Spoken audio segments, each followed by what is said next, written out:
What's going on, guys? Welcome back to my channel. It's been a while. It's been about 16 days since I last posted, maybe more if I took a very long time editing this. But anyways, here we are. Today I'm going to tell you about 5 tips on how to lose fat without going on a diet. I'm sure a lot of you are wondering, like, how's that possible? That's not possible. Like, shouldn't be. Like, you have to go on a diet to lose weight, right? To lose fat. But it is. Because the 5 tips that I'm gonna give you here today are not some sort of diet, but more of some lifestyle choices that you can make to burn off fat and kind of stay healthy in the long run.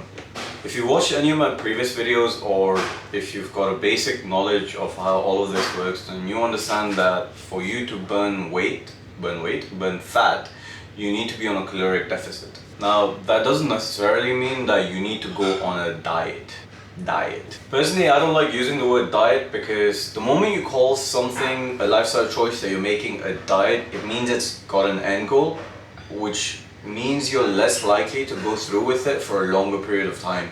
To reiterate, these are 5 tips for beginners. Some of these might be very obvious, you must have heard them quite a lot, but knowing why they work and how they work would actually maybe potentially help you following them for a longer period of time. Also, there's a bonus tip at the end for those of you that do not want to give up alcohol. So let's jump into the first one, and that is limit your sugar intake. You see, sugar is very complicated because in the moment it tastes amazing, right? It's delicious, but it makes you crave it more. When you eat things like cake, cookies, ice cream, or my favorite, Cinnabon, like, you actually end up decreasing the sensitivity of your palate, which means that when you're actually consuming natural sources of sugar, like fruits for example, you don't taste them as much, or they might not taste nice to you, and they would be less satisfying. Try to remember this. Sugar spikes your insulin level, which is the fat storage hormone, and it also decreases insulin sensitivity. Now, I'm not saying you can't have sugar like ever. All I'm saying is, like, try to limit yourself, reward yourself every now and then, so it makes it even more worth it. But just make sure it's not a staple part of your daily intake. Also, when you're going out grocery shopping, or even if you're at home and you pick out like some cereal or something, like you always, not always, but you should try and check the ingredients at the back, because a lot of things nowadays contain processed sugar. So here, checking the label every now and then kind of is a good habit. The next tip for you is to stick to single ingredient whole foods. So these are foods in general that are on a very low calorie density.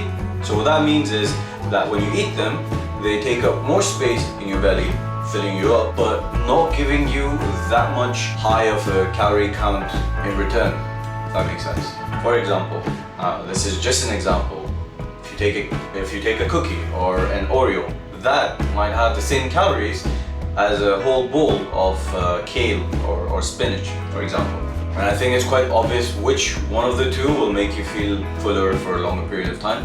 In addition to this, not many of you might know this, but single ingredient foods or whole foods actually require more calories for them to be broken down when you're trying to digest them. Which means not only are you consuming less calories by eating these foods, you're also spending more calories as opposed to processed food to break this food down. So it's obvious, like, do the math. Number 3, drink water. Like, seriously, why are you not doing this already? You should be doing this. But do you know why you need to drink water? Firstly, I've seen a lot of people actually upping their water intake, trying to lose fat. Like, yeah, you're drinking more water, but you're still consuming the same amount of sugar, so how is it exactly gonna work? Look, there's no magical property in water that makes you lose weight. Like, that's not what water is for. It will slightly speed up your metabolism throughout the day, but that's not much. That's probably like 50 calories a day. Like, it's not a lot. But here's how it helps. If you substitute any of those sodas or beers or whatever you're having when you're having a meal, even if it's a glass of wine, if you substitute those with a glass of water instead, that's where water does its magic, because you're not drinking your calories. Also, if you're not drinking sodas and stuff like that, that means you're staying away from a lot of processed sugar, because these things contain an insane amount of processed sugar. It's unreal. Number 4, some of you get too much of this, some of you not enough, but you need to get enough sleep. Look, this is something I struggle with, but I try my best. In a nutshell, getting enough sleep will promote growth hormones, and not getting enough sleep will decrease testosterone, which will result to muscle loss and fat gain. So try your best to have at least 6 to 7 hours of sleep every night so your body is well rested to break down the fat. Number 5, exercise. Majority of your body fat you will lose because of a healthy diet if you go on a healthy diet, but the right type of exercise could actually help speed things up a lot. And when you're done with this diet, if that's what you want, the exercise can actually help you maintain whatever physique you're in for a longer period of time. Weight training in particular will help you burn more calories. I personally prefer weight training as my source of burning calories because it's just so intense. At the same time, it's going to help you build muscle, which increases your metabolism, which at the same time increases your insulin sensitivity, which is great for fat loss as well. And last, for my friends out there, number 6, the bonus tip: do not drink too much alcohol. I personally have recently quit as well, and by quit I mean cut down, and by recently I mean 2 days ago.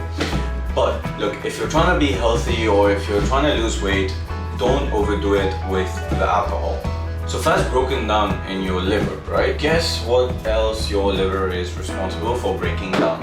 And that's right, all those Jaeger bombs you were having, all those tequila shots.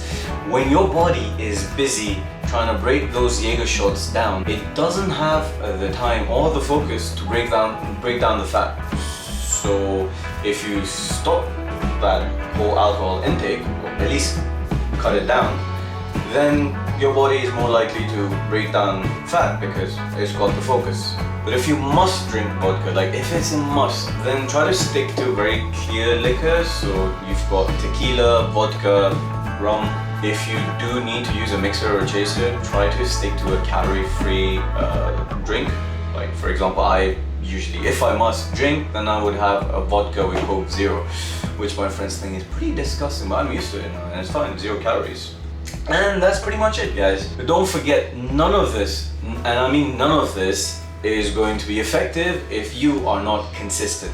I cannot stress enough on consistency. Like if you look at me, yes, I've mentioned in my intro video and my previous videos that I've been doing this for 8 years, but I don't look like it.